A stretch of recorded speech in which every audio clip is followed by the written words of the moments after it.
2020 November 1 കേരളപ്പിറവി ദിനത്തിൽ സമുദ്രതീര മതേതര വയോജന കേന്ദ്രം യാഥാർത്ഥ്യമായി.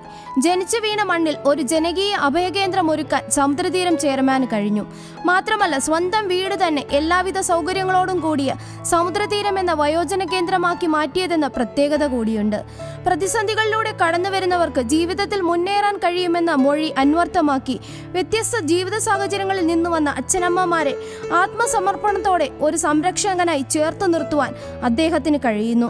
ഏറ്റവും വലിയ പ്രത്യേകത, മുതിർന്നവർ അനുഭവിക്കുന്ന പ്രായത്തിൻ്റെതായ ശാരീരിക ബുദ്ധിമുട്ടുകൾ മരുന്നുകൊണ്ട് മാത്രമല്ല മാറ്റേണ്ടത്, പകരം ചേർത്ത് നിർത്തലും സ്നേഹവും മതിയായ പരിചരണവും അതോടൊപ്പം തന്നെ നടത്തം പോലുള്ള വ്യായാമങ്ങളും സംഗീത ക്ലാസുകളും സ്വയം തൊഴിൽ സംരംഭങ്ങളുമെല്ലാം ഒരുക്കിക്കൊണ്ടാകണമെന്ന സന്ദേശവും മാതൃകാപരമായി ചെയ്യുന്നു.